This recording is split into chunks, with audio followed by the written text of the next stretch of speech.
የማይክል አርቴታ ስብስብ እንግዲህ ሌሎች ቡድኖች ወደ ስልጠና ማዕከላቸው ቡድኖች ተጫዋቾቹ እየተመለሱ ይገኛሉ። የማይክል አርቴታ ስብስብ ግን ይህንን ለአንድ ሳምንት አራዝሞታል።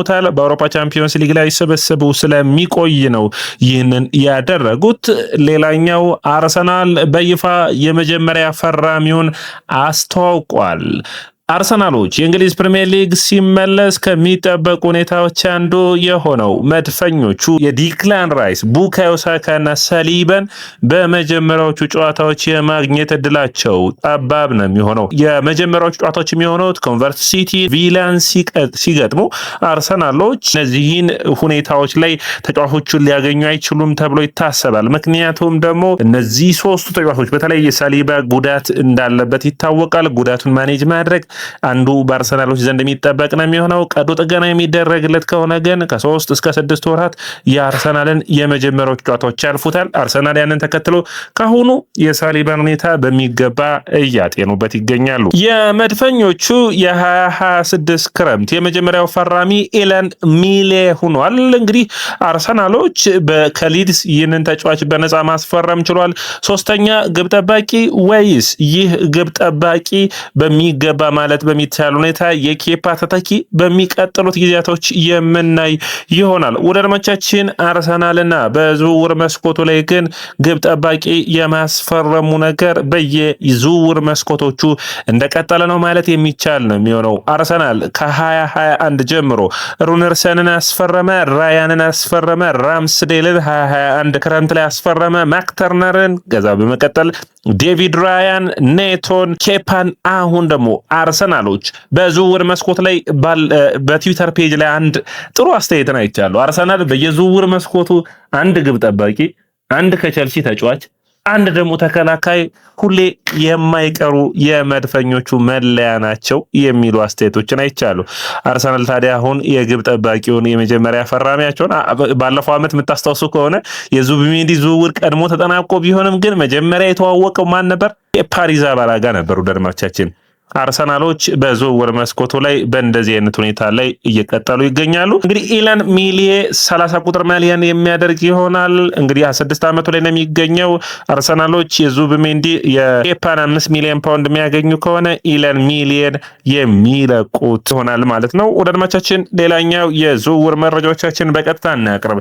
ትልቁ ዜና ትናንት ዴቪድ ኦርነስቴን ቦምብ አፈንድቷል ማለት ይቻላል። በዝውውር መስኮቱ ብሩኖ ጎሜሬስ ኒውካስትልን ልቀቁኝ ብሏል። በእናንተ ቤት በተለይ ደግሞ የቶናሊን የጎርደንን መልቀቅ ተከትሎ ባለፈው ዓመት የለቀቀውን አሌክሳንድር ኢዛክ ተከትሎ ብሩኖ ጎሜሬስ ኒውካስትልን ከሚለቁ ተጫዋቾች መካከል አንዱ ሆኗል ማለት ይቻላል። ታዲያ አርሰናልና ኒውካስትል በሚቀጥሉት ጊዜያቶች ድርድሮችን የሚያደርጉ ይሆናል። ከ60 ሚሊዮን ፓውንድ የሚጀምር ይሆናል። ኒውካስትል 90 ሚሊዮን ፓውንድ እየጠየቀ ይገኛል። ፋብሪዚዮ ሮማኖ ደግሞ አርሰናል 55 ሚሊዮን ፓውንድ አቅርቦ ውድቅ ሆኖበታል። 65 ሚሊዮን ፓውንድ ማቅረብ ውድቅ ሆኖበታል። ከ65 እስከ 90 ነው የሚል ነው። እስከ 70 ሚሊዮን ፓውንድ ሊስማሙ ይችላሉ። ብዙ የአርሰናል ደጋፊዎች አንዳንዴ ይህንን ዝውውር በሚመለከት ጠንከር ያለ አስተያየታቸውን እየሰጡ ይገኛሉ። እኔ ግን በትክክለኛ ወሳኙ ፊርማ ነው ብዬ አስባለሁ። በፔፕ ጋርዲዮላ የመጀመሪያ ጊዜያቶች ውስጥ በወጥነት አርሰናልን ካገዙት ሁኔታዎች አንዱ የሚመስለኝ በጊዜው ማለት ነው አርሰናሎች በጣም በሁኔታው የተጠቀሙበት አማራጭ የነበረው የምታስታውሱት ኢካይ ጎንዶጋንን ከዶርትመንድ አስፈረመ በ28 ዓመቱ። አሁን የብሩኖ ጎሜሬስ መምጣት በአርሰናል ቤት ውስጥ አንደኛ የጉዳት ታሪኩ ዝቅተኛ ነው። የብሩኖ ጎሜሬስን ሲታሰብ ለብራዚል ብሔራዊ ቡድን በዓለም ዋንጫው 4 አሲስቶችን ያደረገ ባለፈው የውድድር ዓመት 9 ጎልና 6 አሲስቶችን ያሉት በእያንዳንዱ የውድድር ዓመት ከ10 በላይ የጎል ተሳትፎዎችን ማድረግ የሚችል ነው። ይህ ተጫዋች ከዙቢሜንዲ ጋርም ከዲክላን ራይስ ጋር መጫወት መቻሉ ለዲክላን ራይስም ለዙቢሜንዲም አምና ማይክል አርቴታ ለረጅም ጊዜ ያሰለፋቸውን ተጫዋቾች ማሳረፍ እንዲችል እገዛን የሚያደርግለት ይሆናል ብዬ አስባለሁ። በኔ እይታ ብሩኖ ጎሜሬስ የቆሙ ኳሶችን የማቃበል አቅሙ እንዲሁም ደግሞ በእድሜው የመጣበት እድሜ በጣም ወሳኝ ነው። ከቡድኑ ጋር ዋንጫዎችን ለማሸነፍ ስለሚፈልግ ያለው ፍላጎት ብቻ ወደ አድማቻችን 10 ሚሊዮን ፓውንዶችን የሚያወጣ ነው የሚሆነው። እንግዲህ ኒውካስትል መዘምቢን ከፍራይቡርግ ለማስፈረም ጫፍ ደርሰዋል። 60 ሚሊዮን ዩሮ የሚያቀርቡ ይሆናል። ሌላኛው እንግዲህ ሎንግስታፍን ከሊድስ የቀድሞ ተጫዋቻቸውን መልሰው ሊያገኙ ይችላሉ። 45 ሚሊዮን ፓውንድ ማውጣት ግድ ሊላቸው ይችላል። ድርድሮቹ የሚጠበቁ ይሆናሉ። አርሰናል ግን በኔ እይታ የብሩኖ ጎሜሬስ መምጣት ብዙ ነገሮችን ይለውጣል በአርሰናል ቤት ብዬ አስባለሁ።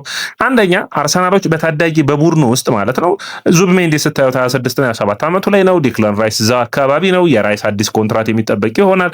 እነዚህን እንዲሁም ደግሞ ሚኬል ሞሬኖን እና እዚህ ውስጥ ማይልስ ሊዊስ ስካሊ መርሳት የለባቸውም።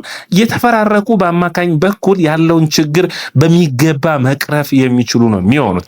ይህ አስፈላጊ ነው። ደርማቻችን ብሩኖ ጎሜሬስን ማይክል አርቴታ ላለፉት 2 ዓመታት አይደለም ላለፉት 6 ዓመታት ሲያየው የነበር ነው። በአርሰናል ቤት በመጀመሪያው ጊዜ አንስቶ በሚገባ መልመሎታል። ገና በብራዚል እያለ በሊዮን እያለ በኒውካስትል እያለ ነገር ግን በዋጋዎች ምክንያት ነው። አንድ ወቅት እንግዲህ የፔፕ ጋርዲዮላ ማንቸስተር ሲቲ ለተጫዋቹ 100 ሚሊዮን ዩሮ ለመክፈል ሐሳብ እንደነበረ ሁሉ መረሳት የለበትም። ብሩኖ ጎሜሬስ የአርሰናል ቀጣዮቹ ሚናዎቹን መወጣት የሚችል ነው። በማጥቃቱ ረገድ በተለይ ደግሞ በኔ እይታ ከባባድ ለምሳሌ ወደ አንፊልድ ሲሄድ አርሰናል ወደ ሌሎች ቡድኖች ከባድ የሆኑ ጨዋታዎች ሲያቀና ብሩኖ ጎሜሬስ እና በዲክላን ራይስ ይጫወታል። ለነ ኮንቨርት ሲቲ ደግሞ በብሩኖ ጎሜሬስ እና በዙቢሜንዲ መጫወት ትችላለህ፣ በስካሊ መጫወት ትችላለህ። አርሰናልን በተለያዩ ቦታዎች የተለያዩ ተጫዋቾች ለማይክል አርቴታ እምነትን መስጠት የሚችል ነው። በጣም የተለየ ኳሊቲ ያለው ነው የሚሆነው በአርሰናል ቤት ብዬ አስባለሁ። ውድ አድማጮቻችን እናንተ እንዴት ታዩታላችሁ? በኔ እይታ ወሳኙ ፊርማ ነው። ዘውጭ ማይክል አርቴታ በሚገባ በአግባቡ ሁኔታዎችን እየተጠቀመም ያለ ይመስለኛል። ምክንያቱም እዚህ ቡድን ላይ ታዳጊ ተጫዋች አይደለም የሚያስፈልገው። ታዳጊ ተጫዋቾችን ማምጣት የምትችልበት የዝውውር ሂደት አለ። አሁን የሚያስፈልገው ግን ልምድ ነው። አማካይ መስመሩ ላይ ልምድን ካካበቱ ተጫዋቾች ላይ ታመጣለ።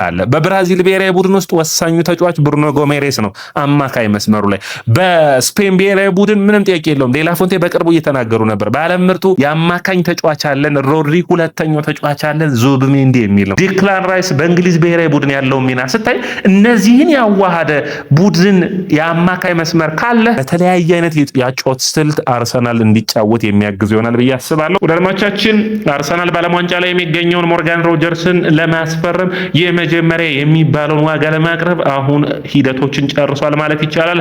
የ23 ዓመቱ ሞርጋን ሮጀርስ የአርሰናል የመጀመሪያ አጥቂ አማራጭ ነው። በእንግሊዝ እንግዲህ ብሔራዊ ቡድን ውስጥ ጥሩ ፐርፎርማንስን ማሳየት አልቻለም። ምክንያቱም የመጫወቻ ጊዜን አላገኘም። በጁድ ቤሊንጋም ቦታውን ተቀምጧል። ነገር ግን ቪላዎች ካለባቸው ፈተና አንጻር ይህንን ተጫዋች የመልቀቅ ዕድላቸው ሰፊ ነው። ከ100 እስከ 130 ሚሊዮን ፓውንድ ከዚህ ተጫዋች ጋር የሚስማሙ ይሆናል አርሰናሎች ተብሎ ይገመታል። ባለፈው ውድድር ዓመት 14 ጎልና 12 አሲስቶች አሉት። አሁንም ሞርጋን ሮጀርስ ላይ የማመጣው ሐሳብ ውድ አድማጮቻችን አርሰናሎች አምና ያገኙትን ከኤዜ ከሳጥን ውጭ ሹት አድርጎ ኮርነሮች ጋር የሚቆጠሩ ጎሎችን ከሞርጋን ሮጀርስ ማግኘት ትችላለህ። ፈጣን የሆነ ቦል ፕሮግሬሽን ኬሪ ደግሞ አለ። ኳሱን ወደፊት ይዞ የመሄድ ቦል ኬሪንግ ካፓሲቲው በጣም ጥሩ ፐርፎርማንስ ያለው ነው። በኔታ በግራ እግሩ በቀኝ እግሩ ሹት ማድረግ ይችላል። መስመሮችን መምራት የሚችል ነው። በጣም ወሳኝ ተጫዋች ነው የሚሆነው። አርሰናሎች ግን አሁን በዝውውር መስኮቱ ላይ የመስመር ተጫዋቾች ላይ አሁን በአርሰናል በቤሺክታሽ ጋር የሚደረገው ድርድር የተጠናቀቀ ይመስላል። ትናንት በኢስታንቡል የትሮሳርድ ተወካዮች ድርድሮችን ሲያደርጉ ታይተዋል። ታዲያ ይህንን የሚተካ የሚመስለው ደግሞ ሶዞሊስ ነው። ደድማቻችን ክሪስቶፈር ሶዞሊስ ይህ ግሪካዊ የመስመር ተጫዋች የአርሰናል የዝውውር ኢላማ እንደነበር የሚታወቅ ነው። ከክለብ ብራጋ ይህንን ተጫዋች ለማውጣት አርሰናሎች ወደ 35 ሚሊዮን ፓውንድ መክፈል ይጠበቅባቸዋል። ከትሮሳርድ የሚያገኙትን እስከ 20 ሚሊዮን ፓውንድ የሚሆን ገንዘብ 15 ሚሊዮን ፓውንዶችን ጨምረው ሶዞሊስን የሚያመጡ ይሆናል። ሶዞሊስ አንደኛ ከቤንች እየተነሳ የተለየ ሚና በአርሰናሎች ዘንድ የሚኖረው በተለይ ደግሞ በሶስቱም ቦታዎች ላይ መሰለፍ መቻሉ ተመራጭ የሚያደርገው ይሆናል። አርሰናሎች የመጨረሻውን ግሪን ላይት ከአርሰናል ቦርድ ይጠበቃል። በሁሉ ነገር ተስማምተዋል። አርሰናል ይህንን ተጫዋች ማይክል አርቴታን ጨምሮ ይፈርም ሲሉ በዝውውር መስኮቱ ላይ በቀጥታ ዝውውር ማጠናቀቅ የሚቻላቸው ሂደቶች ላይ ይገኛል። አንድሬ ብሬሼቪ ብዙዎቻችሁ እንደምታውቁት አርሰናሎች ስምምነት ላይ ደርሰዋል የሚሉ መረጃዎች ነበሩ። አሁን ግን የሚታየው ሚቼሊ አርሰናል የምልመላ ክፍል ኃላፊ ሚቼሊ ወደ ኢስቶኒያ አቅንተው ይህንን ተጫዋች በሚገባ እየመለመሉት ይገኛል። 17 ዓመቱ ተጫዋች ግን በአርሰናልና በሊቨርፑል መካከል ከፍተኛ የሆነ ፉክክሮችን ይህንን ተጫዋች ለማስፈረም ሙከራዎች የሚደረጉ ይሆናል። አርሰናሎች በመስመር ተጫዋቾቻቸው ዘንድ የተለያዩ ተጫዋቾች ዝርዝራቸው አሉ። ይህ የሚታወቅ ነው። አንደኛው ሞርጋን ሮጀርስ ነው። ድርድሮችን የሚከፍቱ ይሆናል። ሁለተኛ ተደርጎ የሚቆጠረው እዚህ ዝርዝር ላይ ወደ አድማጮቻችን ብራድሊ ባርኮላ ነው። ባርኮላን በሚመለከት የፒኤስጂ ከፍተኛ ዋጋ እንዳለ ሆኖ ግን አርሰናሎች የነ ባርኮላ ዝውውር ማይሳካ ከሆነ አንቶኒ ኑሳን የዝውውር ራዳራቸው ውስጥ ይገኛል። ይህ አንቶኒ ኑሳ ከአመታት በፊት በተለይ ደግሞ አርቢ ሌይፕዚግ በጣም በአስደናቂ ሁኔታ መልመላችን ካደረጉ በኋላ ማለት ነው በጥሩ ሁኔታ ነበር ማስፈረም የቻሉት። አሁን ይህ በኖርዌይ ብሔራዊ ቡድን በተለይ ቬሪኮስት ላይ ያስቆጠረው በጣም አስደናቂ ጎል እንደነበር የምታስታውስ ነው። ታዲያ ይህንን ተጫዋች በሚገባ በመልመላ ወቅት በሚገባ አይተውታል። የመጨረሻ መወሰኔ አድርገዋል። አርሰናልና 5 የእንግሊዝ ፕሪሚየር ሊግ ቡድኖች ይህንን ተጫዋች ይፈልጉታል። አርሰናሎች በአማካይ መስመር ላይ የብሩኖ ጎሜሬዝ ዝውውር ካልተሳካ በሞሮኮ ዛሬ የቡአዲ ዝውውር ላይ የሚታይ ይሆናል። ወደ ቡአዲና እንዲሁም ደግሞ ዳኒኤሎ ሳንቶስን የ25 ዓመቱ ብራዚላዊ ቤታፎጎ የአማካይ መስመር ተጫዋችን አርሰናሎች ፍላጎት አላቸው። በሚገባ አይተው ወደ ዝውውር መስኮት ላይ የሚገቡ ይሆናል ተብሎ ይጠበቃል። ወደ አድማጮቻችን የስፖርትን ላይክ፣ ሼር፣ ኮሜንት፣ ሰብስክራይብ ማድረጋችሁን አትርሱ።